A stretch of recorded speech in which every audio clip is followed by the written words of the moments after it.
തമിഴ്നാട്ടിലെ ബി.ജെ.പി. നേതാക്കളാണ് കേരളത്തിൽ നിന്നുള്ള മാലിന്യം തമിഴ്നാട്ടിലെ തിരുനെൽവേലി ജില്ലയിൽ തള്ളിയതിനെതിരെ വലിയ വിവാദവുമായി രംഗത്ത് വരികയും പിന്നീട് അത് വലിയ ഇടപെടലിലേക്കും പോയത്. ഏറ്റവും ഒടുവിൽ ഹരിത ട്രിബ്യൂണലിന്റെ ചെന്നൈ ബെഞ്ച് വിഷയത്തിൽ ഇടപെടുകയും കേരളത്തോട് അടിയന്തര നടപടി ആവശ്യപ്പെടുകയും ചെയ്തതാണ്. എന്തായാലും ഇരു സർക്കാരുകളും തമ്മിൽ ഇത് വലിയൊരു പ്രതിസന്ധിയായ സാഹചര്യത്തിൽ അന്വേഷണങ്ങൾ ഗൗരവമായി നടക്കുകയാണ്. എന്തായാലും കേരളം അവിടുന്ന് മാലിന്യം മാറ്റും എന്ന കാര്യം കൂടി അറിയിച്ചിട്ടുണ്ട്. പക്ഷേ തീരുന്നില്ല. തിരുനെൽവേലിക്ക് സമീപത്തുള്ള കല്ലൂരിൽ ആ പ്രദേശങ്ങളിലൊക്കെ ഇപ്പോഴും മാലിന്യ നിക്ഷേപങ്ങൾ ഉണ്ടാകുന്നു എന്നതാണ് സാഹചര്യം. എന്താണ് തിരുനെൽവേലിയിലെ സാഹചര്യം? എങ്ങനെയാണ് കേരളത്തിൻ്റെ അതിർത്തി കടന്ന് ഈ സർജിക്കൽ വേസ്റ്റ് തമിഴ്നാട്ടിലേക്ക് എത്തുന്നത്? ന്യൂസ് 18 വിശദമായി വിഷയം ഏറ്റെടുക്കുകയാണ്. ന്യൂസ് 18 സംഘം തമിഴ്നാട്ടിൽ നിന്നും ചേരുന്നു. തിരുനെൽവേലിക്ക് അടുത്തുള്ള കല്ലൂരിൽ നിന്നും വി അരുണും ഒപ്പം ഹരികൃഷ്ണനും ചേരുകയാണ്. അരുൺ, നമ്മൾ കഴിഞ്ഞ 2 ദിവസങ്ങളായി ഈ വിഷയം ചർച്ച ചെയ്യുന്നു. എന്തായാലും സംസ്ഥാനത്ത് കേരളം ഈ വിഷയത്തിൽ ഇടപെടുന്നു, കോടതിയുടെ ഇടപെടൽ ഉണ്ടാവുന്നു. ഇതാണ് നമുക്ക് ഇതുവരെ നമ്മുടെ മുന്നിലുള്ള ചിത്രം. പക്ഷേ എങ്ങനെയാണ് തമിഴ്നാട്ടിലേക്ക് ഈ വേസ്റ്റ് എത്തുന്നത്? ഇപ്പോഴും തമിഴ്നാട്ടിൽ ഇത്തരം വേസ്റ്റ് കാണപ്പെടുന്നുണ്ടോ? എന്താണ് അവിടുത്തെ സാഹചര്യം? എന്താണ് നമുക്ക് നേരിട്ട് അവിടെ കാണുമ്പോൾ ബോധ്യപ്പെടുന്നത്?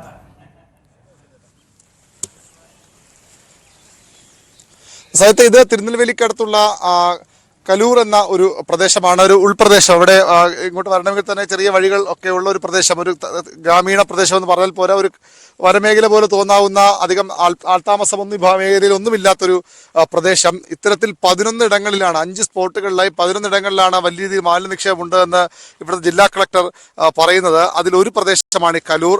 അതിൻ്റെ ഒരു ഭാഗമാണ് നമ്മൾ ഇപ്പോൾ കാണുന്നത്. എത്രത്തോളം ഭീകരമായ ദൃശ്യങ്ങൾ നമുക്കറിയാം. കാലികൾ, വലിയ പുല്ലും പച്ചപ്പും ഒക്കെ ഉള്ള മേഖലയാണ് ഇവിടെ. സാധാരണ കാലികളെ മേയാൻ വിടുന്ന സ്ഥലം. അവിടെ പക്ഷേ ഈ കാലികൾ ഇപ്പോൾ കഴിക്കുന്നത് ഈ പ്ലാസ്റ്റിക് മാലിന്യങ്ങൾ ഉൾപ്പെടെയുള്ളവയാണ്. അത്യന്തം ഞെട്ടിക്കുന്ന ദൃശ്യങ്ങളാണ് ഇവിടെ നമുക്കിപ്പോൾ കാണാൻ ഉള്ളത്.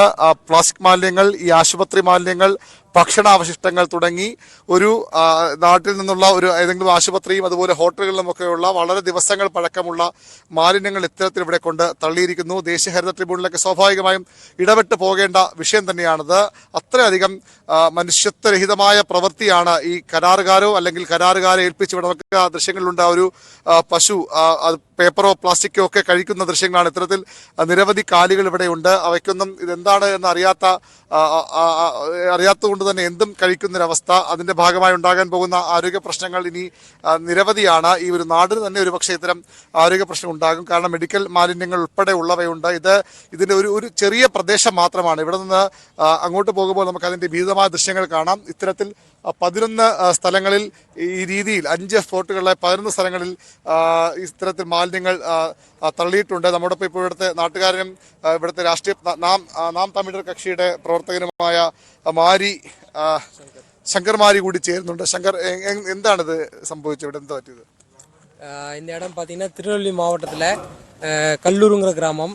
இந்த கிராமத்தில் சுமார் இந்த கிராமத்தை சுற்றி உள்ள ஒரு 5 இடங்களில் வந்து மறைமுகமாக இரவு நேரங்களில் தொடர்ச்சியாக வந்து மருத்துவ கழிவுகள் மாவட்ட ஆட்சியர் படி 5 இடங்களில் பதிவு செய்யப்பட்டிருக்கு. புகாரும் சிஎஸ்ஆர் எஃப்ஐஆரும் போட்டிருக்காங்க அவங்க. அதில் ஒரு இடம் இப்போ நம்ம நிற்கிற இடம் வந்து கல்லூர். இதில் பார்த்தீங்கன்னா அதிகபட்ச அளவில் வந்து மருத்துவ கழிவுகள் வந்து அதிகமாக இருக்குது.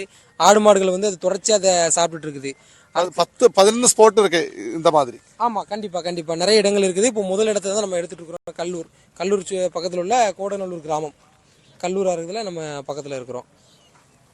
അതാണ് ഇത് ഒരു പ്രദേശം മാത്രമാണ്, കലൂർ എന്ന പ്രദേശം മാത്രമാണ്. നമുക്ക് വലിയ ടൺ കണക്കിന് മാലിന്യങ്ങൾ തന്നെ പറയേണ്ടി വരും. എങ്ങനെ ഇത് ഇവിടെ നിന്ന് മാറ്റും? ഇന്നലെ കേരളത്തിലെ പൊല്യൂഷൻ കൺട്രോൾ ബോർഡിന്റെ നേതൃത്വത്തിലുള്ള ഒരു സംഘം, നഗരസഭയുടെ ഹെൽത്ത് ഓഫീസറും അതുപോലെ തന്നെ പാലക്കാട്ടെ ഈ ബയോമെഡിക്കൽ സംരക്ഷണ കേന്ദ്രമായ ഇമേജിന്റെ പ്രവർത്തകരും ഒക്കെ ഇവിടെ ഇന്നലെ ഒരു സംഘം ഇവിടെ വന്നിരുന്നു. ഇവിടെ വന്ന് ഈ പ്രദേശങ്ങളൊക്കെ സന്ദർശിച്ച് കളക്ടർക്ക് റിപ്പോർട്ട് നൽകി, സംസ്ഥാന സർക്കാർ റിപ്പോർട്ട് നൽകി. അതിന്റെ അടിസ്ഥാനത്തിൽ ഇവിടെ നിന്ന് മാറ്റിക്കൊടുക്കാമെന്ന ഉറപ്പ് അവർ നൽകിയിട്ടുണ്ട്. പക്ഷേ എങ്ങനെ മാറ്റുമെന്ന കാര്യം, ഇത് ഇന്നോ ഇന്നലെയോ തുടങ്ങിയതല്ല എന്ന് വ്യക്തമാക്കുന്ന കുറച്ചുകൂടി തെളിവുകൾ നമുക്ക് അങ്ങോട്ട് പോകുമ്പോൾ കാണാൻ കഴിയും. ചില ഹോസ്പിറ്റലുകളുടെ, നഗരത്തിലെ പ്രധാനപ്പെട്ട ആശുപത്രികളുടെ ബില്ലുകളൊക്കെ ഇപ്പോഴും ഇവിടെ നമുക്ക് കാണാൻ കഴിഞ്ഞു. ക്രെഡൻസ് ഉൾപ്പെടെയുള്ള ആശുപത്രികളുടെ ബില്ലുകൾ, എങ്ങനെയാണ് ക്രെഡൻസിന്റെ ഒക്കെ മാലിന്യങ്ങൾ ഇക്കൂട്ടത്തിൽ വന്നതെന്ന് അവർ തന്നെ വ്യക്തമാക്കേണ്ടതാണ്. അത്തരം മാലിന്യങ്ങളുടെ ബില്ലുകളും അല്ലെങ്കിൽ ആ ബാഗുകളുടെ ഭാഗമായുള്ള ബില്ലുകളും ഒക്കെ നമുക്ക് ഇവിടെ നിന്ന് ലഭിച്ചു. ഇത് ഒരു ദിവസം കൊണ്ട് നിക്ഷേപിച്ചിട്ട് പോയതാകാൻ വഴിയില്ല. കാരണം ഒരു പ്രദേശത്ത് വലിയ രീതിയിൽ മാലിന്യങ്ങൾ കത്തിച്ചു കളയാനുള്ള ശ്രമങ്ങൾ നടന്നതും നമുക്കിവിടെ കാണാനാകും. ഈ ഭാഗത്തൊക്കെ മാലിന്യങ്ങൾ കത്തിച്ച് കുറേയൊക്കെ കത്തിച്ച് കളഞ്ഞിട്ടുണ്ട്, കുറേയൊക്കെ കത്താതെ കിടക്കുന്ന അവശിഷ്ടങ്ങളുണ്ട്. ഈ പ്ലാസ്റ്റിക് മാലിന്യങ്ങൾ അത്ര പെട്ടെന്ന് കത്തുന്നതല്ല എന്ന് നമുക്ക് മനസ്സിലാക്കണം. അത്തരത്തിൽ കത്തിച്ച് കളയാൻ ശ്രമിച്ച ഭാഗമാണ് നമ്മൾ ഇവിടെ കാണുന്നത്. ഇതിന്റെ പിൻവശമൊക്കെ ആ രീതിയിൽ മാലിന്യങ്ങൾ കത്തിച്ച് കളയാൻ ശ്രമിക്കുന്നതിന് കുപ്പികളുണ്ട്, മദ്യക്കുപ്പികളുണ്ട്. ഇത് ആശുപത്രി മാലിന്യങ്ങൾ മാത്രമാണോ എന്ന് നമുക്ക് പൂർണ്ണമായും പറയാൻ കഴിയില്ല. ആശുപത്രികളിൽ എങ്ങനെ ഈ മദ്യക്കുപ്പികളൊക്കെ വന്നു എന്ന കാര്യമൊക്കെ എങ്കിൽ ആ രീതിയിൽ കൂടി ഒരുപക്ഷെ വരണം. അതുകൊണ്ട് ഇതൊരു ആശുപത്രി മാലിന്യങ്ങൾ മാത്രമാകില്ല, ചില ഹോട്ടലുകളിലെ മാലിന്യങ്ങൾ കൂടിയുണ്ട്. നഗരസഭ ഇത്തരത്തിൽ മാലിന്യങ്ങൾ നിർമ്മാർജ്ജനം കൊടുത്ത ഏജൻസികൾ, അതിലൊരു ഏജൻസിയുടെ ലൈസൻസ് വൈകാതെ റദ്ദ് ചെയ്യുമെന്ന് നഗരസഭ അധികൃതർ അറിയിക്കുന്നുണ്ട്. അവർക്ക് ഈ ബയോമെഡിക്കൽ മാലിന്യങ്ങൾ ശേഖരിക്കാനുള്ള അനുമതിയില്ല. പകരം ഭക്ഷ്യവസ്തുക്കൾ ഉൾപ്പെടെയുള്ള നഗരത്തിൽ വീടുകളിൽ നിന്ന് കിട്ടുന്ന മാലിന്യങ്ങൾ മാറ്റാനുള്ള അനുമതി മാത്രമാണ് അവർക്കുള്ളത്. ആ അനുമതിയുടെ മറവിൽ കൂടിയാണ് അവർ ഇത്തരത്തിൽ മെഡിക്കൽ മാലിന്യങ്ങൾ കൂടി കൊണ്ട് തള്ളുന്നത്. അതുകൊണ്ട് ആ കമ്പനിക്ക് ഇന്നലെ നഗരസഭ നോട്ടീസ് ഇറങ്ങിയിരുന്നു. ഇവിടെ നമുക്ക് കുറച്ചുകൂടി കാണാം. ഇവിടെ ഒരു പുഴ പോലുള്ള സംവിധാനമാണ്, ഒരു പുഴയാണ് അത്. ഈ കന്നുകാലികളൊക്കെ വെള്ളം കുടിക്കുന്ന പുഴയാകാം ഒരു പക്ഷേ. ആ ഭാഗത്തുനിന്ന് പുഴ പോലെ ഒരു ജലാശയം വരുന്നുണ്ട് ഇവിടെ. ഇത് പുഴതാന இதுவும் அதை தொடர்ச்சியா பக்கத்துல உள்ள இடம் தான். இதுலயும் மறைமுகம் அங்க பாருங்க குழி தோண்டி இந்த பள்ளத்துல யாருக்கு குழி தோண்டிட்டு இருக்கு. கண்டிப்பா யாருக்கும் தெரியாம இந்த குழியில போட்டு மூடி இருக்காங்க தொடர்ச்சியா. இந்த இடத்தையும் நீங்க എടുത്ത് തെളിവുപെടുത്തുക. നിങ്ങൾ അതാണ് സത്യം. ഇത് പുഴയെ നമുക്ക് തോന്നുക പുഴയല്ല, ഇത് ഈ വലിയ കുഴി ഉണ്ടാക്കി മാലിന്യങ്ങൾ കൊണ്ട് തള്ളാൻ ഉപയോഗിച്ച സ്ഥലമാണ്. അവിടെ ഇപ്പോൾ ഒരു ജലാശയം പോലെയായി മാറിയിരിക്കുന്നു. വെള്ളത്തിന്റെ നിറമൊക്കെ ഒരുപക്ഷെ നമുക്ക് ആ രീതിയിൽ ഈ ദൃശ്യങ്ങളിലൂടെ എത്തിക്കാൻ കഴിയുമെന്ന് പ്രതീക്ഷിക്കുന്നു. അതായത് കറുത്ത അങ്ങേറ്റവും ഏറ്റവും മലിനമായ ജലമായി മാറുന്നു. അവിടെയും ഈ കാലികൾ ഇറങ്ങി വെള്ളം കുടിക്കുന്നുണ്ട്. ടൺ കണക്കിന് മാലിന്യങ്ങൾ വലിയ വലിയ ചാക്കുകളിൽ ഇവിടെ കൊണ്ട് തള്ളിയിരിക്കുകയാണ്. എത്രത്തോളം ഭീകരമായ, എത്രത്തോളം ക്രിമിനൽ കുറ്റമാണ് ഈ സംഘം ചെയ്തത്. ഇത് ഏജൻസി ആയാലും അല്ലെങ്കിൽ ഏജൻസി ഇതൊക്കെ ഏൽപ്പിച്ചു വിടുന്ന ആശുപത്രി ഉൾപ്പെടെയുള്ള സ്ഥാപനങ്ങളായാലും ഒരു നാടിനോട് ചെയ്യുന്ന ഏറ്റവും വലിയ ക്രൂരതയെ തന്നെ കാണണം. ഇതൊരു ആളൊഴിഞ്ഞ പ്രദേശമെന്ന് പറയാമെങ്കിൽ പോലും സ്വാഭാവികമായും കാലികളെയൊക്കെ കൊണ്ട് ഇവിടെ മേയാൻ വിടുന്നവരുണ്ട്. സമീപത്ത് ഒരുപക്ഷെ കുറച്ച് അകലെയെങ്കിലും വീടുകൾ ഉണ്ടാകാം. അതൊന്നും വകവയ്ക്കാതെ ഇത്തരത്തിൽ ഒരു സംസ്ഥാനത്തെ മാലിന്യങ്ങൾ മറ്റൊരു സ്ഥലത്തേക്ക് ആളൊഴിഞ്ഞ സ്ഥലമെന്ന പേരിൽ ഇങ്ങനെ കൊണ്ട് അത് ഭീകരമായ തുകയൊക്കെയാണ് ഇവർ ഈ മാലിന്യ നിർമ്മാണത്തിന് ഈ ആശുപത്രികളിൽ നിന്ന് മറ്റും വാങ്ങുന്നത്. അത്തരത്തിൽ അങ്ങനെയുള്ളവ അവരുടെ അനുമതിയോടുകൂടിയാണെങ്കിൽ അത് അവരുടെ കൂടെ കുറ്റമാണ്, ഈ ആശുപത്രി ഉൾപ്പെടെയുള്ള കൂടി കുറ്റമാണ്. RCC ഒക്കെ അവരുടെ മാലിന്യ നിർമ്മാണ സംവിധാനത്തെക്കുറിച്ച് ഇങ്ങനെ വാദോരാതെ പറയുമ്പോഴും ഇത്തരത്തിലുള്ള കാര്യങ്ങൾ കൂടി നടക്കുന്നുണ്ട്. ഒരുപക്ഷെ കുറച്ച് പണം ലാഭിക്കാനാകാം ഇത് ചെയ്യുന്നവർ ഇത്തരത്തിലുള്ള ക്രിമിനൽ പ്രവർത്തികൾ ചെയ്യുന്നത്. വളരെ ഭീകരമായ ദൃശ്യങ്ങൾ തന്നെയാണ് നമുക്ക് ഈ ഒരു പ്രദേശത്ത് മാത്രം വരുമ്പോൾ നമുക്ക് കാണാനാകുന്നത്. ഇത്തരത്തിൽ 11 ഇടങ്ങളിൽ മാലിന്യങ്ങൾ നിക്ഷേപിച്ചിട്ടുണ്ടെന്നാണ് പറയുന്നത്. സ്വാഭാവികമായും ഇത് എടുത്തു മാറ്റുക അത്ര എളുപ്പമാകില്ല കേരള സർക്കാരിനും. എങ്ങനെയാകും ഇവർ അത് മാറ്റാൻ പോകുന്നതെന്ന് ഇന്ന് റിപ്പോർട്ട് നൽകുമെന്നാണ് ഇന്നലെ വന്ന സംഘം നമ്മോട് പറഞ്ഞത്. അതിനുശേഷം 3 ദിവസത്തിനുള്ളിൽ മാറ്റണമെന്നാണ് ദേശീയ ഹരിത ട്രിബ്യൂണലിന്റെ ഉത്തരവ്, കേരളത്തിൽ നൽകിയിരിക്കുന്ന നിർദ്ദേശം. അത് അതേപടി പ്രാവർത്തികമാക്കാൻ അത്ര എളുപ്പമെന്ന് നമുക്ക് ഈ ദൃശ്യങ്ങൾ, ഇവിടെ ഒരു സ്ഥലത്ത് മാത്രമാണ് നമ്മളിപ്പോൾ എത്തിയത്, ആ ദൃശ്യങ്ങൾ കാണുമ്പോൾ നമുക്ക് ആ രീതിയിൽ വളരെ ബുദ്ധിമുട്ടേറിയ ഒരു ചുമതലയാണ് അല്ലെങ്കിൽ ഒരു ഉത്തരവാദിത്തമാണ് കേരള സർക്കാർ ഏറ്റെടുക്കാൻ പോകുന്നത്. അരുണ്, എത്ര കണ്ട് ഭീതിതമാണ് അവിടുത്തെ അവസ്ഥ എന്നുള്ളത് ഈ ദൃശ്യങ്ങളിൽ നിന്നും വ്യക്തമാണ്. അരുൺ, ഒരു കാര്യം, അതായത് ഇത് കേരളത്തിൽ നിന്നുള്ള മാലിന്യം തന്നെയാണോ? അങ്ങനെ നമുക്ക് ഉറപ്പിക്കാൻ കഴിയുമോ? അതല്ല, ഈ ഏജൻസി വിവിധ ഇടങ്ങളിൽ നിന്ന് ശേഖരിക്കുന്ന മാലിന്യം അവര് വേസ്റ്റ് ഡംപിംഗ് കേന്ദ്രമായി ഒരു ജനവാസ മേഖലയെ തെരഞ്ഞെടുത്തു, അങ്ങനെയാണോ സംഭവിച്ചത്? നമുക്കതിലൊരു വ്യക്തത വരുന്നുണ്ടോ അക്കാര്യത്തിൽ?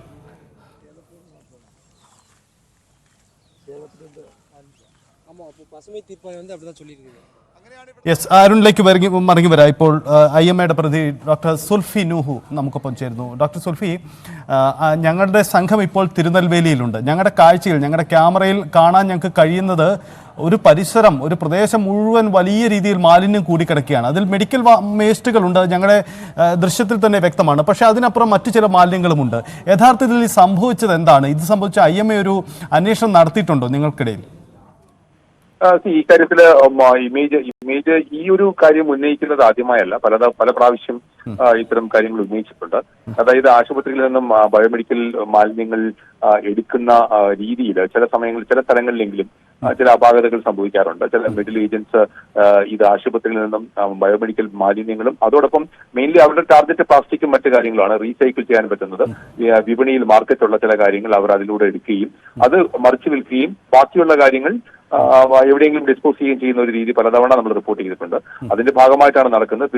തീർത്തും അപകടകരമായ ഒരു കാര്യമാണ്. ഇതിന് കാരണം നാം മനസ്സിലാക്കേണ്ട ഒരു കാര്യം എന്ന് വെച്ച് കഴിഞ്ഞാൽ ഒരു ബയോമെഡിക്കൽ വേസ്റ്റ് അതെന്തും ആയിക്കോട്ടെ, ബയോമെഡിക്കൽ വേസ്റ്റുമായിട്ട് സമ്പർക്കത്തിൽ വരുന്ന എല്ലാ കാര്യങ്ങളും ബയോമെഡിക്കൽ വേസ്റ്റ് ആയി മാറും. ഫോർ എക്സാമ്പിൾ, ഇപ്പോൾ ഒരു പ്ലാസ്റ്റിക് പാത്രം അല്ലെങ്കിൽ ഒരു മരുന്നിൽ വെക്കുന്ന ഒരു പ്ലാസ്റ്റിക് കുപ്പിയാണെങ്കിൽ ആ പാത്രമാണെങ്കിൽ അത് ബയോമെഡിക്കൽ വേസ്റ്റുമായി, അതായത് ഒരു സിറിഞ്ചുമായിട്ടോ നീഡിലുമായിട്ടോ കോൺടാക്റ്റിലാണെങ്കിൽ ആ പ്ലാസ്റ്റിക് പാത്രവും ബയോമെഡിക്കൽ വേസ്റ്റ് ആണ്. കാരണം അതിൽ നിന്ന് HIV മുതൽ ഹെപ്പറ്റൈറ്റിസ് മുതൽ പല രോഗങ്ങളും വരാനുള്ള സാധ്യതയുണ്ട്. ഈ അപകടം അറിയാതെയാണ് ഈ ഇടനിലക്കാർ പോലും അല്ലെങ്കിൽ ഇത്തരം കാര്യങ്ങളിൽ കച്ചവട താല്പര്യമുള്ള ആൾക്കാർ പോലും ഇത് എടുത്തുകൊണ്ട് പോകുന്നത്. അത് അവരുടെ ജീവന് തന്നെ അപകടകരമാണ്. അതോടൊപ്പം തന്നെ ഇത് പല ആൾക്കാരിലും ശരിക്കും പറഞ്ഞാൽ ഈ ബയോമെഡിക്കൽ വേസ്റ്റ് ഒരു അണുബോംബ് പോലെയാണ്.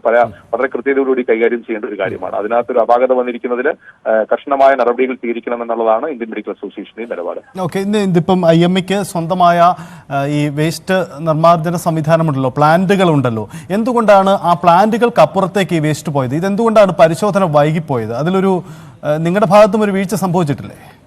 അബ്സല്യൂട്ട്ലി ഇല്ല. ഞങ്ങളുടെ ബയോമെഡിക്കൽ ഞങ്ങളുടെ എത്തുന്നത് മാത്രമേ നമുക്ക് സംസ്കരിക്കാൻ കഴിയുള്ളൂ. വളരെ കൃത്യമായ രീതിയിലാണ് നമ്മുടെ എത്തുന്ന ഇത് നമ്മൾ സംസ്കരിച്ചുകൊണ്ടിരിക്കുന്നത്. അത് യാതൊരു സംശയമില്ല. ഞങ്ങളുടെ എത്തുന്ന കാര്യങ്ങൾ ഞങ്ങൾ തീർച്ചയായിട്ടും സംസ്കരിക്കുന്നുണ്ട്. അത് മാത്രമല്ല, അതിനകത്തൊരു വളരെ കൃത്യതയോടുകൂടി അത് നമ്മുടെ ബാഗുകളിൽ കളക്ട് ചെയ്യുകയും അതൊരു QR കോഡോടുകൂടി GPRS സംവിധാനങ്ങളോടുകൂടി കേന്ദ്ര മലിനീകരണ ബോർഡിലും സംസ്ഥാന മലിനീകരണ ബോർഡിലും എപ്പോഴും വീക്ഷിക്കാവുന്ന തരത്തിലാണ് ആ ബയോമെഡിക്കൽ വേസ്റ്റുകൾ പോകുന്നത്. വഴിയിലെങ്ങും നിക്ഷേപിക്കാനോ അത് മറ്റൊരു സ്ഥലത്ത് ഉപേക്ഷിക്കാനോ കഴിയില്ല. അത് നേരെ പാലക്കാടിലെ പ്ലാന്റിൽ പോവുകയും അവിടെ അത് ശാസ്ത്രീയമായ രീതിയിൽ നിർമ്മാർജ്ജനം ചെയ്യുകയും ചെയ്ത് ഞങ്ങളുടെ ഭാഗത്തു നിന്നുള്ള കളക്ഷന്റെയോ അല്ലെങ്കിൽ കാര്യത്തിലോ യാതൊരു സംശയമില്ല. ഇത് ഇടനിലക്കാർ ചെയ്യുന്ന കാര്യമാണ്. അതിനകത്തൊരു അന്വേഷണം വേണമെന്നുള്ളത് തന്നെയാണ് IMAയുടെ നിലപാട്. ഒരു കാര്യം കൂടി ഡോക്ടർ, ഇതിപ്പോ ഇന്നലെ ക്രെഡൻസ് എന്ന് പറഞ്ഞ തിരുവനന്തപുരത്തെ ഒരു ആശുപത്രിയുടെ മാലിന്യം അവിടെ കണ്ടെത്തി. അതൊക്കെ അവരവിടെ തമിഴ്നാട്ടിൽ വലിയ വിവാദമൊക്കെ ആയി. ആ പേരൊക്കെ പരാമർശിച്ചാണ് വലിയ വിവാദം നടന്നത്. അപ്പോൾ അതെങ്ങനെ സംഭവിക്കുന്നു എന്ന ചോദ്യമാണ്. ഇതൊരു ഇടനിലക്കാരൻ വഴിയാണല്ലോ ഈ മാലിന്യം കൈമാറ്റം ചെയ്യപ്പെടുന്നത്. അങ്ങനെയെങ്കിൽ IMAയുമായുള്ള ധാരണയ്ക്കും അപ്പുറം ഈ ഏജൻസി ഇതിന്റെ അകത്ത് മറ്റു ചില നീക്കങ്ങൾ നടത്തി, അങ്ങനെ നിങ്ങൾ സംശയിക്കുന്നുണ്ടോ? അങ്ങനെയുള്ള കാര്യങ്ങളെ കുറിച്ചൊക്കെ തന്നെ കൃത്യമായ കൂടുതൽ വിവരങ്ങൾ വരേണ്ടതായിട്ടുണ്ട്. ഇത് നമ്മൾ പലപ്പോഴും ഞാൻ പറഞ്ഞല്ലോ, പലപ്പോഴും ചൂണ്ടിക്കാണിക്കപ്പെട്ടിട്ടുള്ള ഒരു വസ്തുതയാണ്. ഈ കാര്യത്തിൽ കൃത്യതയോടുകൂടിയുള്ള ഒരു പരിശോധന നടത്തുകയും ആ കാര്യത്തിൽ കർശനമായ നടപടികൾ ഉണ്ടാവുകയും വേണം. അല്ല, ഞാൻ ഒരു കാര്യം കൂടി ചോദിച്ചുകൂട്ടെ. ഇപ്പം നിങ്ങൾ പാലക്കാട്ടെ ഈ ഒരു പ്രധാനമായും പാലക്കാട്ടെ നിർമ്മാർജ്ജന കേന്ദ്രത്തെയാണ് ആശ്രയിക്കുന്നത്. അതിനപ്പുറം തിരുവനന്തപുരത്ത് അടക്കം പുതിയ കേന്ദ്രങ്ങൾ വേണമെന്നത് IMAയുടെ ഒരു ആവശ്യമാണ്. പക്ഷെ നമുക്കറിയാം അതൊക്കെ സമരത്തിൽപ്പെട്ട് നടക്കാതെ പോയിട്ടുണ്ട്.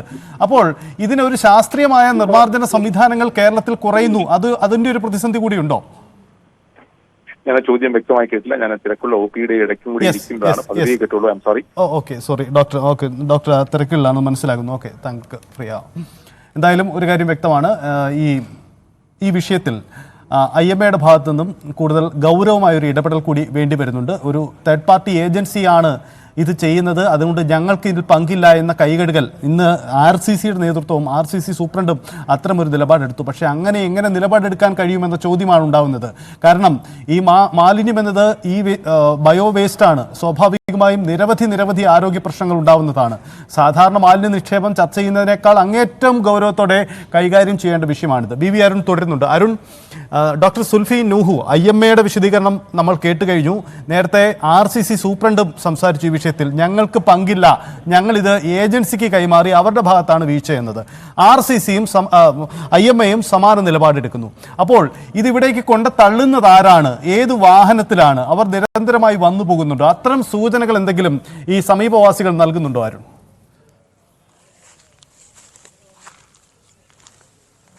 സത്യത്തെ സമീപവാസികൾ എന്ന് പറയാൻ ഇവിടെ അധികം ആളുകളില്ല. പക്ഷേ എങ്കിൽ പോലും നമുക്ക് ഈ സ്ഥലത്ത് വന്ന് കാണുമ്പോൾ ഇത് ഞാൻ ഒന്നുകൂടി പറയുന്നു, ഇത് ഒരു പ്രദേശം മാത്രമാണ്, കലൂർ എന്ന പ്രദേശം മാത്രമാണ്. ഇത്തരത്തിൽ 11 ഇടങ്ങളിൽ 5 സ്പോട്ടുകളിലെ 11 സ്ഥലങ്ങളിലാണ് വലിയ രീതിയിലുള്ള ഈ മാലിന്യ നിക്ഷേപം ഉള്ളത്.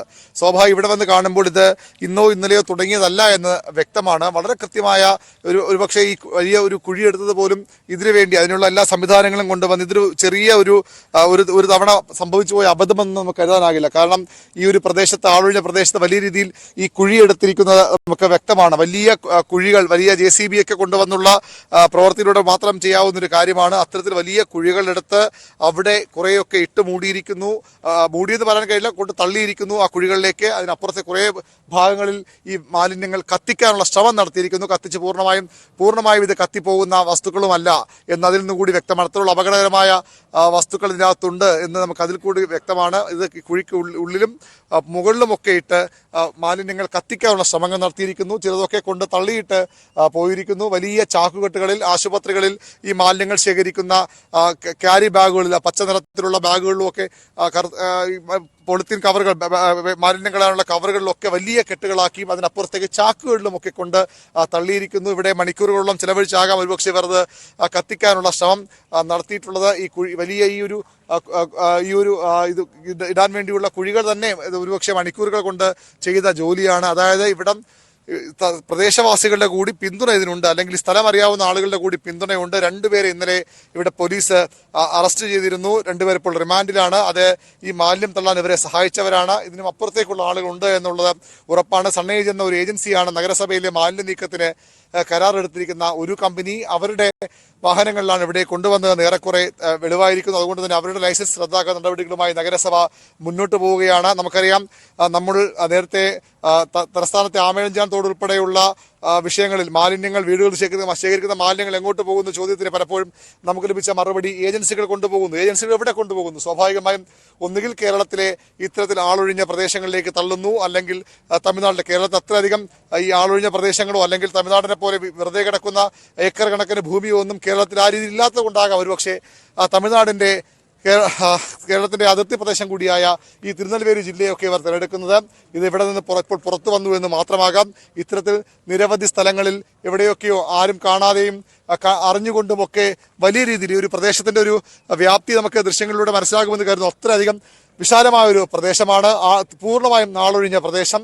കാലികളെ മേയാൻ വിട്ടിരിക്കുന്നത് മാത്രമാണ് ഇവിടെ ഒരു ജീവൻ സാന്നിധ്യമായി നമുക്ക് പറയാൻ കഴിയുന്നത്. അതിനപ്പുറത്തേക്ക് തികച്ചും ആളൊഴിഞ്ഞ ഒരു പ്രദേശത്ത് ഇത്തരത്തിൽ ഇതുപോലുള്ള എത്രയോ ഏക്കർ കണക്ക് സ്ഥലം തമിഴ്നാടിന്റെ കേരളത്തിൽ അതിർത്തി പങ്കിടുന്ന മേഖലകളിലുണ്ട്. അവിടെയൊക്കെ ഇത്തരത്തിൽ ഈ മാലിന്യങ്ങൾ ഇമേജിലും മറ്റ് സംവിധാനങ്ങളിലും ഒന്നും എത്താതെ പലപ്പോഴും ഈ ആശുപത്രി മാലിന്യങ്ങൾ ഉൾപ്പെടെയുള്ളവ ഇങ്ങനെ തള്ളുന്നുണ്ടാകാം.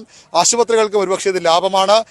കൃത്യമായ IMA ഒക്കെ നിഷ്കർഷിക്കുന്ന മാനദണ്ഡങ്ങൾ പ്രകാരമാകുമ്പോൾ വലിയ ചിലവതിന് വന്നേക്കാം. ഇതാകുമ്പോൾ ഭക്ഷണാവശിഷ്ടങ്ങൾ ഉൾപ്പെടെയുള്ള മാലിന്യങ്ങൾ നിർമ്മാർജ്ജാൻ അനുമതിയുള്ള കമ്പനിക്ക് ഇതുകൂടി അവരുടെ മാലിന്യങ്ങൾക്കൊപ്പം കയറ്റിവിടുമ്പോൾ സ്വാഭാവികമായും വളരെ കുറച്ച് പണം നൽകിയാൽ മതിയാകുമായിരിക്കാം. അതുകൊണ്ടൊക്കെ ആകാം നമ്മുടെ പ്രശസ്തമായ ആശുപത്രികൾ പോലും ഇത്തരത്തിൽ അറിഞ്ഞുകൊണ്ട് തന്നെ മനുഷ്യരെ ഈ രീതിയിൽ ദ്രോഹിക്കുന്നത്. രോഗങ്ങൾ പടർന്നു പിടിക്കാം. ഇതൊന്നും അറിയാതെ ഒന്നിനെ പറ്റിയും അറിയാതെ ആഹാരം കഴിക്കാൻ മേയാനിറങ്ങുന്ന ഈ കാലികളൊക്കെ ഇത് ഭക്ഷിക്കുന്നു. അതിലൂടെ ഉണ്ടാകുന്ന ആരോഗ്യ പ്രശ്നങ്ങൾ ഇനി ആർക്കൊക്കെ എന്തൊക്കെ ഉണ്ടാകുമെന്ന കാര്യത്തിൽ ഒരു വ്യക്തതയുമില്ല. അത്തരത്തിൽ ഒരു മനുഷ്യ സമൂഹത്തോടും ചെയ്യാൻ പാടില്ലാത്ത അത്ര ക്രൂരതയാണ് കേരളത്തിൽ നിന്നുള്ള ചില ഏജൻസികൾ, ചില സ്ഥാപനങ്ങൾ ഈ തമിഴ്നാട്ടിലെ ഈ ജനതയോട് ചെയ്യുന്നത്. യെസ്, അരുൺ കാണിക്കുന്നത് പോലെയാണ്, ആ ദൃശ്യങ്ങൾ കാണുന്നത് പോലെയാണ്. എത്ര കണ്ട് ഭീതിതമാണ് അവിടുത്തെ അവസ്ഥയെന്ന് വ്യക്തമാക്കുന്നതാണ്. ഒരു പ്രദേശം ആകെ മാലിന്യങ്ങൾ, ഇതുപോലെ നിരവധി മാലിന്യ കേന്ദ്രങ്ങൾ ഉണ്ട് എന്നതാണ് നിലവിലെ അവിടുത്തെ അവസ്ഥ. അരുൺ, ഒരു കാര്യം കൂടി, ഈ ഹരിത ട്രിബ്യൂണൽ ഈ വിഷയത്തിൽ ഇടപെട്ട് കഴിഞ്ഞു. മാലിന്യം മാറ്റുമെന്ന് കേരളവും ഉറപ്പ് നൽകി. പക്ഷേ എങ്ങനെ അവിടുന്ന് മാറ്റും? എന്താണ് ഇതിന്റെ തുടർ നടപടി? സംസ്ഥാന മലിനീകരണ നിയന്ത്രണ ബോർഡിന്റെയും തദ്ദേശ വകുപ്പിന്റെയും ഉദ്യോഗസ്ഥരൊക്കെ ഇന്നലെ അവിടെ എത്തിയിരുന്നല്ലോ. എന്താണ് ഈ മാലിന്യം അവിടുന്ന് മാറ്റുക? അതിനുള്ള തുടർ നടപടി എങ്ങനെയാണ്? കേരളം നടത്തിയിരിക്കുന്ന ആലോചനകൾ ഇക്കാര്യത്തിൽ എന്താണ്?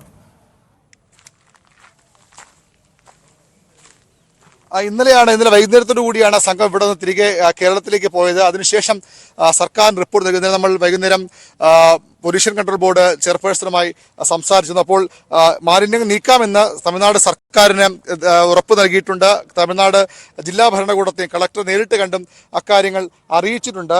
പക്ഷേ എങ്ങനെ വേണം, എത്രത്തോളം ഇതിന്റെ ക്വാണ്ടിറ്റി എങ്ങനെയുണ്ട്, ഏതൊക്കെ രീതിയിൽ മറവ് ചെയ്യാവുന്ന മാലിന്യങ്ങളാണ്, മണ്ണിട്ട് മൂടാൻ മാത്രം കഴിയുന്നവയാണോ, കത്തിച്ചു കളയാനുള്ളവയാണോ, അത്തരം കാര്യങ്ങളിൽ കൂടി വിശദമായ പഠനം ആവശ്യമുണ്ട്. ഇന്നലത്തെ സംഘത്തിന്റെ റിപ്പോർട്ട് സ്വാഭാവികമായും അതിലേക്ക് വെളിച്ചം വീശുമെന്ന ഉറപ്പാണ്. ആ റിപ്പോർട്ടിന്റെ കൂടി അടിസ്ഥാനത്തിലാകും തുടർ നടപടികളിലേക്ക് സംസ്ഥാനം കടക്കുക. മലിനീകരണ നിയന്ത്രണ ബോർഡ് ഇതുമായി ബന്ധപ്പെട്ട കൃത്യമായ നിർദ്ദേശങ്ങൾ സംസ്ഥാന സർക്കാർ നൽകും, റിപ്പോർട്ടുകൾ നൽകും. അതിനുശേഷം സംസ്ഥാന സർക്കാരിന്റെ കൂടി അനുമതി ലഭിച്ച ശേഷമാകും ഇതെങ്ങനെ മറവ് ചെയ്യണം. എത്ര ദിവസം കൊണ്ടത് 3 ദിവസം എന്ന സമയപരിധിയാണ് ഹരിത ട്രിബ്യൂണൽ നൽകിയിരിക്കുന്നത്. സ്വാഭാവികമായും ആ 3 ദിവസം കൊണ്ട് മാറ്റാൻ കഴിയില്ല, അല്ലെങ്കിൽ പൂർണ്ണമായും ഇത് സംസ്കരിക്കാൻ കഴിയില്ല. നമുക്ക് ഈ ഒരു പ്രദേശത്ത് വരുമ്പോൾ, ഈ ഒരു കലൂർ എന്ന പ്രദേശത്ത് മാത്രം വരുമ്പോൾ നമുക്ക് മനസ്സിലാക്കാൻ കഴിയുന്നുണ്ട്. പക്ഷേ ഇതിന്റെ അപ്പുറത്തേക്ക് ഇതിലും ഈ നമ്മൾ സംസാരിച്ച സ്മാരിയൊക്കെ പറയുന്നത് ഇതിനപ്പുറത്തേക്കുള്ള ഭീതിതമായ ദൃശ്യങ്ങൾ പലയിടത്തും ഉണ്ട്. ഇതിനേക്കാൾ വലിയ അളവിലുള്ള മാലിന്യ നിക്ഷേപമുണ്ട്. അതുകൊണ്ട് തന്നെ അത്തരം അതുകൂടി പരിഗണിക്കുമ്പോൾ ഈ 3 ദിവസം എന്ന സമയം പരിധിക്കുള്ളിൽ നിൽക്കാനാകില്ല. അങ്ങനെ ഒരു സംസ്ഥാന സമയം നീട്ടി ചോദിച്ചേക്കാം. ഇത് മറവ് ചെയ്യാൻ കൂടുതൽ സമയം ചോദിച്ചേക്കാം. അങ്ങനെ മാത്രമേ ഇത് പൂർണ്ണമായും മറവ് ചെയ്യാൻ കഴിയൂ. ഇതിവിടെ തന്നെ കുഴിച്ചുമൂടിയിട്ട് പോകാനും ഒന്നും കഴിയുന്ന ആ ഒരു സാഹചര്യം ഉണ്ടാകുമെന്ന് തോന്നുന്നില്ല. നഗരത്തിലെ ചില പ്രധാനപ്പെട്ട ആശുപത്രിയുടെ കാര്യം നമ്മൾ നേരത്തെ പറഞ്ഞാൽ, ഇപ്പോൾ ഈ ക്രെഡൻസ് ഹോസ്പിറ്റലിന്റെ, ക്രെഡൻസ് ഉള്ളൂരുള്ള ഒരു ഹോസ്പിറ്റലാണ്. അവിടുത്തെ medicine sold will not be taken back, അതായത് അവിടുന്ന് മരുന്ന് വിതരണം ചെയ്ത ഒരു കുറിപ്പാണ്, ബില്ലടച്ച ഒരു രോഗിയുടെ പേരുൾപ്പെടെയുള്ള ഡോക്ടറുടെ ഫായിസ് അമീൻ അബ്ദുൽ ഗഫൂർ എന്ന ഡോക്ടറുടെ പേരുൾപ്പെടെയുള്ള ഒരു കുറിപ്പടിയാണ്. ഫാർമസിയിൽ നിന്നുള്ള വേസ്റ്റാണത്, മാലിന്യമാണ്. അതിന്റെ ബില്ലാണ്, GST നമ്പർ ഉൾപ്പെടെയുള്ള ബില്ലാണത്. ആശുപത്രികൾക്ക് അത്ര പെട്ടെന്നൊന്നും തങ്ങൾക്ക് ഒരു പങ്കുമില്ല എന്ന് പറഞ്ഞ് ഒഴിഞ്ഞു മാറാൻ കഴിയില്ല. എങ്ങനെയാണ് ക്രെഡൻസ് ഹോസ്പിറ്റലിന്റെ ബില്ല് ഈ മാലിന്യ കൂമ്പാരത്തിൽ വന്നതെന്ന് ക്രെഡൻസ് ഹോസ്പിറ്റൽ തന്നെ മറുപടി പറയേണ്ടി വരും. RCCയുടെ രോഗികളുടെ വിവരങ്ങൾ എങ്ങനെ വന്നു എന്നുള്ളതിന് RCC മറുപടി പറയേണ്ടി വരും. ഏതെങ്കിലും ഒരു ഏജൻസിക്ക് നൽകി എന്ന് പറഞ്ഞ് ഒഴിഞ്ഞു മാറാൻ കൈകഴുകാൻ കഴിയുന്നതാകില്ല ഈ തലസ്ഥാനത്തെ ആശുപത്രികൾക്ക്, തലസ്ഥാനത്തെ ചില സ്ഥാപനങ്ങൾക്ക്. മരുന്നുകളുടെ ചില ഭാഗങ്ങൾ കൂടി പലതും ഇവിടെ ഉണ്ട് എന്നുള്ളത് കൂടി വ്യക്തമാണ്. മറ്റും ഭക്ഷണാവശിഷ്ടങ്ങൾ ഇതിന്റെ കൂടെ ഉണ്ട്. ഒരുപക്ഷെ ആശുപത്രികളിലെ ക്യാൻറ്റീനുകളിലെ, റെസ്റ്റോറൻറ്റുകളിലെ അവശിഷ്ടങ്ങളാകാം അത്തരത്തിലുള്ളത്. അത്തരത്തിൽ എല്ലാത്തരം മാലിന്യങ്ങളും ഇവിടെ ഈ ചാക്കുകളിലാക്കി ഒരു ഏജൻസിയുടെ കയ്യിൽ കൊടുത്തു വിട്ടാൽ തങ്ങളുടെ ഉത്തരവാദിത്തം കഴിഞ്ഞുവെന്ന് വിശ്വസിക്കുന്ന ആശുപത്രി അധികൃതരാണോ ഇതിന്റെ ഉത്തരവാദികളെന്നാണ് ഇനി അറിയേണ്ടത്. അരുൺ കാത്തുക, എന്തായാലും ആ ദൃശ്യങ്ങൾ നമുക്ക് ഒന്നുകൂടി ആവശ്യമാണ്. ഡോക്ടർ SS ലാൽ കൂടി നമുക്കൊപ്പമുണ്ട്. ഡോക്ടർ SS ലാൽ, ഞങ്ങളിപ്പോൾ തിരുനെൽവേലിയിലെ ഈ മാലിന്യ നിക്ഷേപ കേന്ദ്രത്തിൽ അവിടുത്തെ പൊതു സാഹചര്യങ്ങൾ ഞങ്ങൾ പരിശോധിക്കുകയാണ്. വളരെ വ്യക്തമാണ്, ആരോപണം ഉയർന്നതിനേക്കാൾ അതിലും ഭീതിതമായ അവസ്ഥ അവിടെയുണ്ട്. ഒരു വലിയ പ്രദേശമാകെ, അതിൽ ഒരു പ്രദേശത്ത് മാത്രമാണ് ഞങ്ങൾ നിൽക്കുന്നത്. അതുപോലെ പല കേന്ദ്രങ്ങൾ തിരുനെൽവേലി ജില്ലയിലുണ്ട് എന്നാണ് മനസ്സിലാക്കുന്നത്. തലസ്ഥാനത്ത് ചില പ്രധാനപ്പെട്ട ഹോസ്പിറ്റൽ ബില്ലുകളടക്കം അവിടുന്ന് വരുന്നു എന്ന് പറയുമ്പോൾ സ്വാഭാവികമായും ഇവിടുന്ന് പോയ വേസ്റ്റ് തന്നെ അവിടെ എത്തിയിട്ടുണ്ട് എന്ന് വ്യക്തമാണ്. ഇതെങ്ങനെ സംഭവിക്കുന്നു എന്ന ചോദ്യമാണ്. RCC പറയുന്നു ഏജൻസിക്ക് ഞങ്ങൾ കൈമാറുന്നു, ഞങ്ങളുടെ ഉത്തരവാദിത്തം കഴിയുന്നു. IMA പ്രതിനിധികൾ പറയുന്നു ഞങ്ങൾ ഏജൻസിയെ നിയോഗിച്ചിട്ടുണ്ട്, പിന്നെ ഇതിൽ സംഭവിക്കുന്ന കാര്യങ്ങൾ പരിശോധിക്കപ്പെടേണ്ടതാണ്. അങ്ങനെ പ്രധാനപ്പെട്ട ആരോഗ്യ സംവിധാനങ്ങൾക്ക് കൈ കഴുകാൻ പറ്റുമോ ഈ ആരോപണത്തിൽ? ഇത് വളരെ ഗുരുതരമായ ഒരു സംഭവമാണ്. നമ്മൾ കേരളത്തിന് നാണം കെടുത്തുന്നതാണ്. സംസ്ഥാനങ്ങൾ തമ്മിലുള്ള ബന്ധത്തെ പോലും, പരസ്പരം ജനങ്ങളെ തമ്മിലുള്ള ബന്ധത്തെ പോലും ബാധിക്കുന്ന പ്രശ്നം തന്നെയാണ്. അതിനകത്ത് യാതൊരു അത് ലഘൂകരിക്കാൻ പറ്റില്ല. രണ്ടാമത്, ഇതിനകത്ത് ചില പ്രത്യേകതകളുണ്ട്. ഇതിനകത്ത് സർക്കാരിന് ഉത്തരവാദിത്തമുണ്ട്. നമ്മൾ മറന്നുപോകുന്നത് ഈ സ്വകാര്യ ആശുപത്രി, പ്രൈവറ്റ്, കേരളത്തിലെ മുഴുവൻ ആശുപത്രികളും സർക്കാരിന്റെ കീഴിൽ, സ്റ്റേറ്റിന്റെ കീഴിലാണ്. അപ്പൊ ആ സംവിധാനം വർക്ക് ചെയ്യാത്തതിന്റെ ഒരു ചരിത്രമുണ്ട്. പണ്ട് കോടതിയിൽ നിന്നൊരു ഒരു അൾട്ടിമേറ്റം വന്നായിരുന്നു. ഒരു കോടതി ലക്ഷ്യ കേസിലേക്ക് പോകാതിരിക്കണമെന്ന് സംസ്ഥാന ആശുപത്രി മാലിന്യ സംസ്കരണത്തിന് സംവിധാനം വേണമെന്ന് സർക്കാരിന് എന്ത് ചെയ്യണമെന്ന് അറിയാൻ വയ്യാതെയാണ് ആ സമയത്താണ് ഇന്ത്യൻ മെഡിക്കൽ അസോസിയേഷൻ മുന്നോട്ട് വന്നത്. ഇങ്ങനെ അവർക്കിനകത്ത് യാതൊരു കപ്പാസിറ്റി ഇല്ല. പക്ഷെ ആശുപത്രികളെയും ഗവൺമെന്റിനെയും കൂടെ ഹെൽപ്പ് ചെയ്യാനായിട്ട് IMA ഇറങ്ങി തിരിച്ചാണ്. അവരൊരു വിഷയം പഠിച്ച് സംവിധാനങ്ങൾ ഉണ്ടാക്കി ചെയ്യുന്നതാണ്. അപ്പോൾ കഴിഞ്ഞ ന്യൂസ് 8ന്റെ ചർച്ച 2-3 ദിവസം മുമ്പ് ഞാൻ IMAക്കാർക്കൊപ്പം ഉണ്ടായിരുന്നു. എനിക്കറിയുന്ന വിഷയമാണത്. അപ്പോൾ IMA ചെയ്യുന്നത് ഈ ജൈവ മാലിന്യങ്ങൾ, ഈ ആശുപത്രി മാലിന്യങ്ങൾ കൊണ്ടെത്തിച്ച് അത് കൃത്യമായി സംസ്കരിക്കുന്നുണ്ട്. അതിനെപ്പറ്റി ഒരു പരാതി. അത് ചെയ്യുന്ന സ്ഥലത്തെ ജനങ്ങളുടെ പരിഭവങ്ങളല്ലാതെ അത് കൃത്യമായി 75 വാഹനം IMA തന്നെ യൂസ് ചെയ്യുന്നുണ്ട്. അപ്പൊ അതിനകത്തുണ്ട്. പക്ഷേ ഇതിനകത്ത് 40% ആശുപത്രിനകത്ത് ചേർന്നിട്ടില്ല.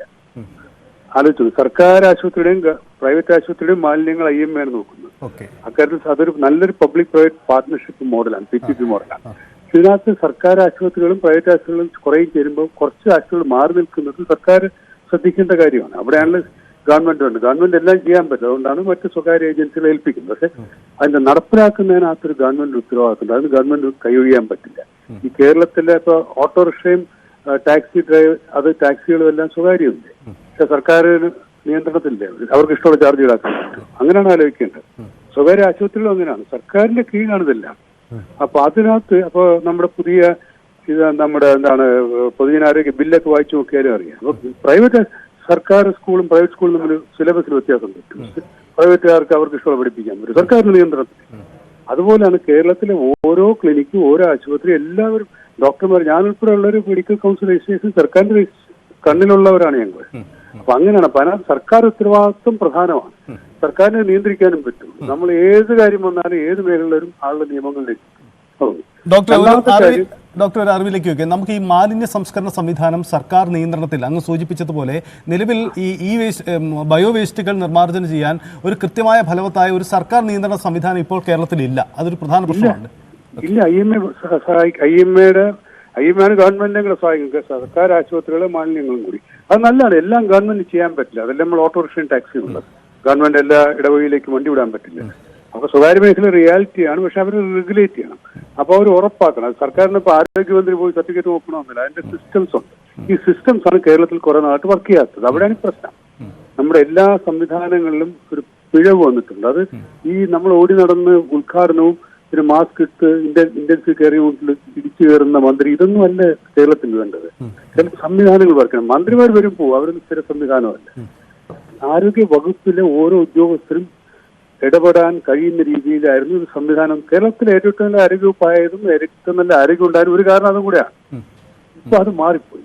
സർക്കാർ ഉദ്യോഗസ്ഥ ആരോഗ്യ ഡയറക്ടർ ആരും നിങ്ങൾ ചർച്ചയ്ക്ക് വിളിക്കുന്നില്ല. ആരെന്ന് പോലും പറയുന്നത്. എന്തിനാണ് ഈ മന്ത്രിക്ക് പൊളിറ്റിക്കൽ ഡിസിഷൻസ് പറയാം. ഏത് മന്ത്രിയാ, ഏത് പാർട്ടിയായാലും, ഞാൻ രാഷ്ട്രീയമല്ല പറയുന്നത്. മന്ത്രിമാർ പൊളിറ്റിക്കൽ ഡിസിഷൻ പറയാം.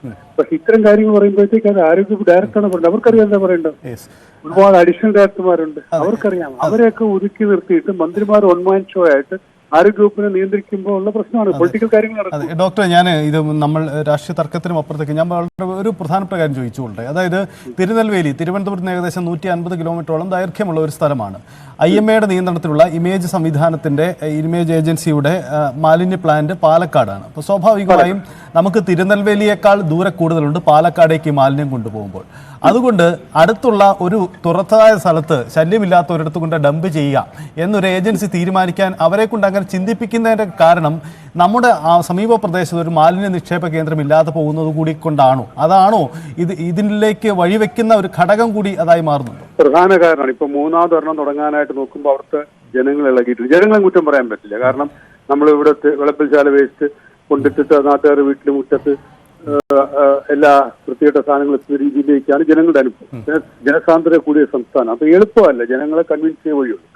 മാത്രമല്ല ഈ ആശുപത്രികളിൽ, വലിയ വലിയ ആശുപത്രികളിൽ ആ പ്രദേശത്ത് അവർ ആശുപത്രി സംവിധാനങ്ങൾ വേണം അവിടെ തന്നെ സംസ്കരിക്കാനായിട്ട്. നമുക്ക് അങ്ങനെ ചിന്തിക്കുന്നത് ഈ കേരളത്തിലുള്ള മുഴുവൻ സാധനങ്ങളും പാലക്കാട്ട് കൊണ്ടുപോകുന്നത് എക്കാലത്തേക്കും ഫീസിബിൾ അല്ല. അപ്പൊ ആശുപത്രികളിൽ ഭാഗികമായിട്ടെങ്കിലും സംസ്കരിക്കുന്ന രീതിയിലേക്ക് ആശുപത്രികൾക്ക് അതിന്റെ ഉത്തരവാദിത്തം വേണം. പ്രത്യേകിച്ച് വലിയ ആശുപത്രികൾ. ഇപ്പൊ നമുക്ക് വലിയ കെട്ടിടം കെട്ടിക്കഴിഞ്ഞാൽ ചുറ്റും ഫയർഫോഴ്സ് പോകുന്ന രീതിയിലേ കെട്ടാൻ പറ്റുള്ളൂ. അപ്പൊ അതുപോലത്തെ നിയമങ്ങളും വരികയും ഉള്ളതിനകത്ത് എന്ത് ചെയ്യാൻ പറ്റും അതൊന്ന്. രണ്ടാമത് സർക്കാർ സംവിധാനം ഇതിന് പകരം വെക്കുക എന്ന് പറഞ്ഞാൽ അതിനകത്ത് പിന്നെ കൈക്കൂലിയും സകലതും പോയി അതിനകത്ത് പിന്നെ അസനൊന്നും നടക്കില്ല. അപ്പൊ സർക്കാർ സംവിധാനങ്ങൾ വേണം. സർക്കാർ നിയന്ത്രണമാണ്. ഉള്ളതിനെ സർക്കാർ നിയന്ത്രിക്കുക, അതിനകത്ത് ഉറപ്പുവെക്കും. പിന്നെ മുഴുവൻ ആശുപത്രികളും ഈ സംസ്കരണത്തിനുള്ള ഏജൻസികളായിട്ട് സഹകരിക്കുന്നത് ഗവൺമെന്റ് ഉറപ്പുവരുത്തണം. അതിന് ഒരുപാട് ഉദ്യോഗസ്ഥരുണ്ട് ഇത്തരം കാര്യങ്ങൾ ഉറപ്പുവരുത്താനായിട്ട്. ഒരു സിനിമാ ശാലയില് മൂത്രപ്പുര മോശമാണെങ്കിൽ സിനിമാ തിയേറ്ററിന്റെ ലൈസൻസ് പൂട്ടിക്കാൻ അധികാരമുള്ള ഉദ്യോഗസ്ഥർ ആ പ്രദേശത്തുണ്ട്. ആലോചിച്ച് നോക്കണം. ഇത്തരത്തിലുള്ള സംവിധാനം നാട്ടിലുണ്ട്, പ്രവർത്തിക്കാം. അപ്പൊ അത് പിന്നെ IMA കാര്യം വീണ്ടും പറയുമ്പോൾ IMA കൂടെ വേറെ ഏജൻസിയുണ്ട്. അപ്പൊ ഞാൻ മനസ്സിലാക്കുന്നത് അവർ ഇതിനൊക്കെ കൃത്യമായിട്ട് ചെയ്യുന്നുണ്ട്. ഈ രജിസ്റ്റേഡ് അല്ലാത്ത ആരൊക്കെ ഏതൊക്കെ പ്രൈവറ്റ് ആശുപത്രികളെ ഇപ്പൊ ഒരു പ്രൈവറ്റ് ആശുപത്രി നടത്തുന്ന ഒരാൾ ഞാൻ ഇതിന്റെ ഏജൻസിയാണെന്ന് പറഞ്ഞ് കാർഡും ഒക്കെ ഇട്ട് വരുമ്പോഴത്തേക്ക് ഇയാളെ പോയി ഇയാളെ എവിടെ ചെന്ന് പരിശോധിക്കാൻ പറ്റണമെന്നൊരു പ്രായോഗികമായ വിഷയം ഞാൻ പറയുന്നത്. ഇതിനകത്ത് ന്യായീകരണമൊന്നുമില്ല, നമ്മൾ ഉത്തരവാദിത്വമുണ്ട്. പക്ഷെ ഒരു ഏജൻസി വന്ന് എല്ലാം കൊണ്ടുപോകുമ്പോൾ ഇവർ എവിടെ കൊണ്ട് കളയുന്നത് ആശുപത്രിക്കാർക്ക് അറിയാൻ പറ്റാത്തൊരു സിസ്റ്റമുണ്ട്, രീതിയുണ്ട്. അതുകൊണ്ടാണ് ഞാൻ പറഞ്ഞത് ഗവൺമെന്റ് ഇടപെടലും. ഈ പറയുന്ന ഒരു ആരോഗ്യവകുപ്പും മറ്റ് വകുപ്പുകളും ഒക്കെ അറിയണം ഇവരെവിടെ കൊണ്ടുപോകും. ഡോക്ടർ നേരത്തെ സൂചിപ്പിച്ചതുപോലെ ഒരു 40% ആശുപത്രികൾ ഈ IMA ഈ മാലിന്യ നീക്ക സംവിധാനത്തിന്റെ ഭാഗമായിട്ടില്ല. ഒന്നത്. രണ്ടാമത്തെ കാര്യം, ഈ നിലവിൽ ഈ ഒരു ആശുപത്രി പ്രവർത്തിക്കുന്നുണ്ടെങ്കിൽ അവർക്ക് സ്വന്തമായി തന്നെ പ്രാഥമികമായ മാലിന്യ സംസ്കരണ സംവിധാനം ഉണ്ടാവണം. അത് ഉറപ്പുവരുത്തേണ്ടത് സർക്കാരാണ്. ഈ രണ്ട് കാര്യങ്ങൾ നമുക്ക് മുന്നോട്ട് വെക്കണം, അല്ലേ? രണ്ട് മിനിറ്റ്. ഒന്ന്, ഈ എല്ലാ ആശുപത്രികളും മാലിന്യ സംസ്കരണത്തിന് ഗവൺമെന്റ് അംഗീകരിച്ചിട്ടുള്ള ഏജൻസികളിൽ ബന്ധപ്പെട്ടിരിക്കണം. അൾട്ടിമേറ്റം കൊടുക്കണം, ഇത്ര ദിവസത്തിനകത്ത് ചെയ്തിരിക്കണം. അത് കൃത്യമായിട്ട് വരണം. പിന്നെ രണ്ടാമത് ആശുപത്രികൾ ഉള്ളതും പുതിയ ആശുപത്രികൾക്ക് മാലിന്യത്തിന് അവിടെ സംസ്കരിക്കാവുന്ന സംവിധാനങ്ങൾ ഇപ്പൊ നമ്മൾ വീടുകളിൽ പറയുന്നില്ല, വീട്ടിലെ അതുപോലത്തെ സംവിധാനം ആശുപത്രികൾക്കും വരണം. ഇതായത് പ്രായോഗികമാകൂ. എന്തായാലും വളരെ നന്ദി ഡോക്ടർ എസ് ലാൽ. അജിത് ഹരിദാസ്, മുൻ പൊല്യൂഷൻ കൺട്രോൾ ബോർഡ് ചെയർമാൻ കൂടി നമുക്കൊപ്പം ചേരുന്നതാണ്.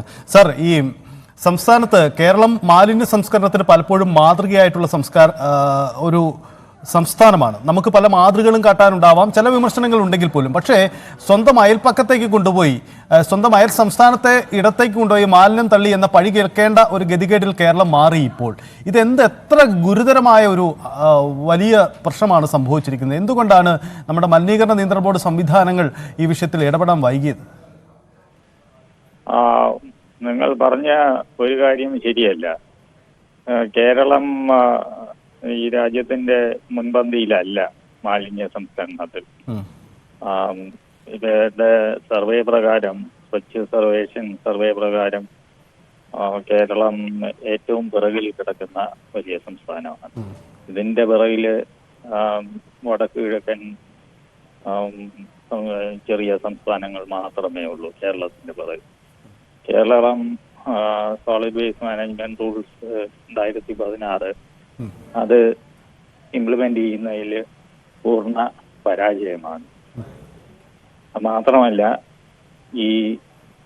ഇതിൽ പറയുന്ന ആദ്യത്തെ വിഷയം എന്ന് പറയുന്നത് എല്ലാ ജില്ലയിലും എല്ലാ വലിയ നഗരങ്ങളും മാലിന്യ സംസ്കരണ പ്ലാന്റ് സ്ഥാപിക്കണം. സ്ഥാപിക്കാൻ വേണ്ടിയുള്ള സ്ഥലമെടുക്കുന്നതാണ് ആദ്യ നടപടി. ആ നടപടി പോലും ചെയ്തിട്ടില്ല. അപ്പൊ ഇങ്ങനെയുള്ള ഒരു സംസ്ഥാനത്ത് മാലിന്യ സംസ്കരണം നടക്കുന്നത് ശരിക്കും പറഞ്ഞാൽ നമ്മുടെ ലോക്കൽ ബോഡീസ് അല്ല ചെയ്യുന്നത്. ഇത് ഇവിടെ എല്ലാ വർഷവും പെയ്യുന്ന മഴയാണ് ചെയ്യുന്നത്.